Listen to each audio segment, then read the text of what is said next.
Hello guys, welcome back again sa ating programang The Action Mano at sa ating YouTube channel. Miguel shoutout po sa lahat natin ng mga viewers Luzon, Visayas at Mindanao all over the world. Muli naman po tayo nagbabalik sa ating panibagong video, panibagong reaction mga ka-action, mga kakamping.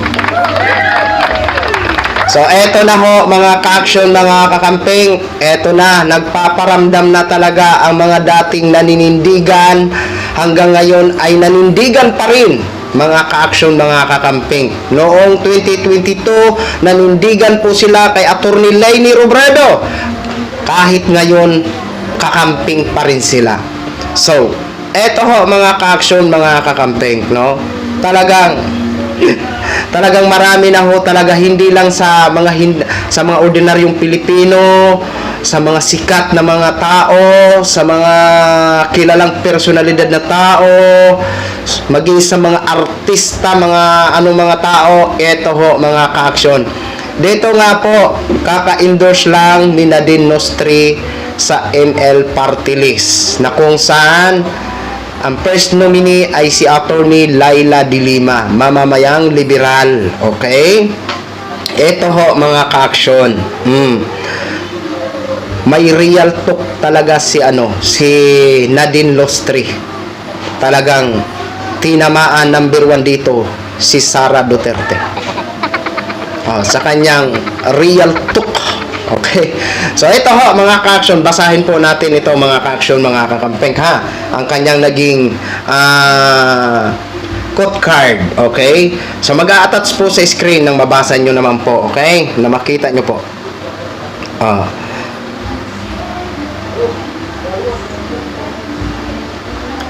Pag-endorso sa mamamayang liberal ML Party List. Real talk. Sawa na ba kayo? Question mark. Sawa na sa mga abusado sa kapangyarihan? Question mark. Sa mga nasa pwesto na hindi marunong magpaliwanag kung saan napunta ang pera ng bayan. At yung drama, okay lang sa pelikula at sa TV, pero pag sa gobyerno na, ibang usapan na yan. Nakakapagod, pero may laban tayo. Nadine Nostri. Okay? Sa tanong dito mga ka-action, kung sawa na ba kayo? Sobrang sawa sobrang sawa itong hindi nga lang sawa sobrang inisa na para bang huwag ka na bumalik sa sa pagkuroko kandidato mo kung hindi mo kaya ipaliwanag ang mga ginastos mo Tapos dito sa tanong sawa na sa mga abusado sa kapangyarihan. Sawa na sa totoo lang. 'Di ba? Sakto naman po ito ang naging mensahe ni Nadine Nostri, mga ka-action. Sawang-sawa na ho talaga tayo. Kaya nga ho tayo nagrally para i-impeach si Vice President Sara dyan sa House of Representatives. Kaya mag-iingay naman tayo ulit para i-convict si Sara dyan sa Senado. Diba? Mismo na po mga sikat na mga artista katulad ni Nadine Nostri marunong po makialam sa issue ng bayan. Ibig sabihin, mahal niya ang bayan. Kasi kung hindi mahal niya ang bayan, hindi po yan magsasalita ng ganun. Ibig sabihin, alam niya ang mga nangyayari at totoong nangyayari sa bansa natin. 'Di ba? Tama po 'yun. Okay lang ang drama sa pelikula at sa TV. Kasi naman scripted po 'yun. Pero pagdating sa gobyerno, iba pong drama, ibang usapan 'yan. 'Di ba? Ibang usapan 'yan.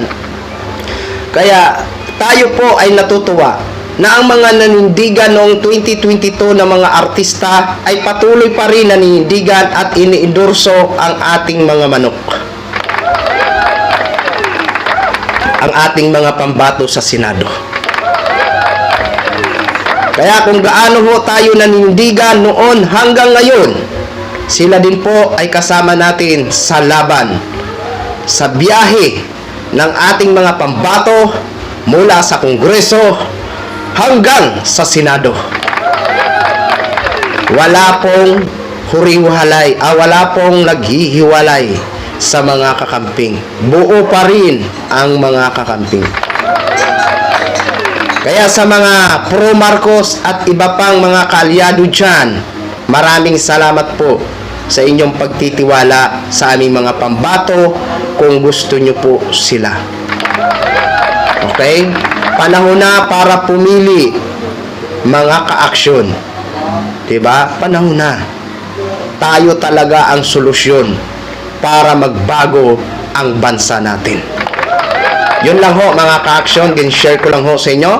Ayan, maraming salamat sa inyo, Ma'am Nadine Lostri, sa paninindigan at pag-endorso ng ML Party List. Maraming salamat po sa ating mga viewers Luzon, Visayas at Mindanao all over the world. Ako po ang inyong lingkod, si The Action Man. Good evening, everyone. Beautiful.